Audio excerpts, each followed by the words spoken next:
वंदे पुरुषोत्तमम। परम दयाल श्री श्री ठाकुर जी से बातचीत चलने के क्रम में अनेकों ऐसे जो प्रश्न हैं ठाकुर जी से पूछे जाते हैं जो हमारे जीवन के लिए अत्यंत आवश्यकता है। ठाकुर जी से प्रश्न पूछा गया, ठाकुर हमारे इस जीवन के बाद क्या है। ये प्रश्न मन में आता है कि आज हम इस नर तनु धारण करके इस धरती पर अपना समय बिता रहा हूँ और जब तक इस यंत्र का समयकाल रहेगा तब तक हमें इस धरती पर रहना पड़ेगा और उसके बाद हमें इस धरती से विदा लेना पड़ेगा, क्योंकि एक इस शरीर का भी एक धर्म होता है, कब तक ये रहेगा, कब तक ये जिएगा। क्योंकि ये अकेला नहीं रहता है, ये एक समूह में रहता है। इनके अंदर बहुत सारे डिपार्टमेंट है, बहुत सारे सिस्टम हैं, बहुत सारे डिवाइस चल रही हैं और कौन कब कहाँ तक चलेगा इसका कोई पता नहीं है, लेकिन सबको एक करके हमें आगे लेकर के चलना है। तो मूल बात जो हम बता रहे थे, इस जीवन के बाद में क्या है।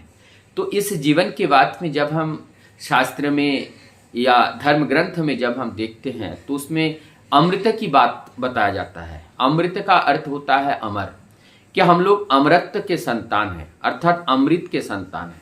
तो अमृत के संतान का मतलब क्या है, अमृत क्या होते हैं। अमृत इसको कहते हैं जिससे हम अमर हो जाते हैं, अर्थात जिसकी मृत्यु नहीं है। तो मृत्यु नहीं है ये कौन हो सकता है, ये एक एग्जिस्टेंस जो अस्तित्व है, जो सत्ता है, वो अमर है, जो अनादिकाल से चला आ रहा है। जब धरती है तब भी है, जब धरती नहीं रहेगा तब भी रहेगा। ये सनातन, इसको सनातन कहते हैं।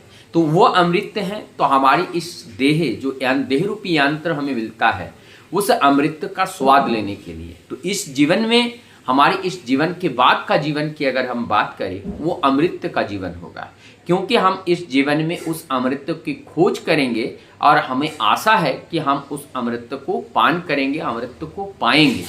इस आशा में हम लोग आगे ऐसे ही चलते रहते हैं। फिर ऐसे प्रश्न को, ये प्रश्न यहाँ तक रख करके ठाकुर जी से एक बहुत बड़ा महत्वपूर्ण प्रश्न पूछा गया और वो प्रश्न शरद्दा पूछ रहे हैं। शरद्दा ये प्रश्न पूछ रहे हैं कि ठाकुर जी आपको ऐसा मालूम होता है कि मुझे कुछ नहीं आता है। ठाकुर जी बहुत रहस्यात्मक तरीके से इस शब्द प्रश्न का उत्तर देते हैं। ठाकुर जी कहते हैं मुझे नहीं पता कि मैं नहीं जानता हूँ। अब कभी कभी मुझे लगता है मुझे पता है कि मैं जानता हूँ, तो और मुझे कभी लगता है मैं बेवकूफ़ हूँ, मैं महामूर्ख हूँ, मुझे कुछ नहीं आता है। तो इतनी सहज और सरल भाव से बताया गया।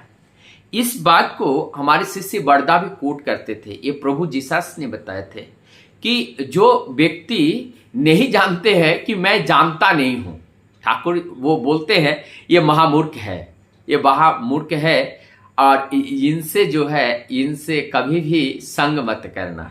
और जो जानता है कि मैं जानता नहीं हूँ और उनसे आप दोस्ती करना, और जो जानता है कि मैं जानता हूँ वो ईश्वर होता है, उनको गुरु बनाना।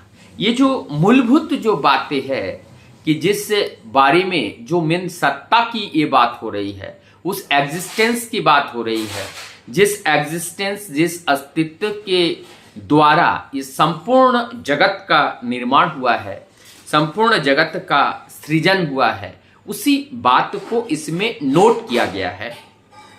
अब एक अंतिम चीज आते हैं कि इष्ट प्राणता हम कैसे बन सकते हैं और हमारे अंदर भक्ति का जागरण कैसे हो। तो ये भक्ति का जागरण, इष्ट प्राणता एकानुरूपति से आता है। एक के प्रति जब हमारा अनुराग होगा और उस अनुराग से हमारे अंदर आएगा।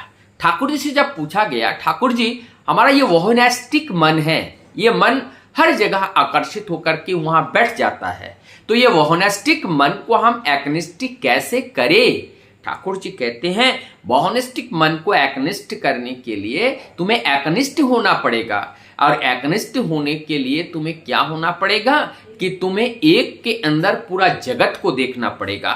जब हम पूरे जगत को अंदर उस जगतपति को देखने का प्रयास करेंगे तो हम वोहनेस्टिक में घिर जाएंगे, तब हम अपने आप को एकाग्र नहीं कर पाएंगे। इसलिए प्रभु के अंदर पूरा जगत को अगर हम देख ले तो ये एकनिष्ठ होकर के जब हम चलते हैं तो हमारी चंचल मन स्थिर हो जाती है, और स्थिर होने के बाद हमारे उस प्रभु का साक्षात्कार होता है, प्रभु का दर्शन होते हैं, और इस प्रभु के दर्शन को ही हमें आत्मदर्शन कहलाता है। वंदे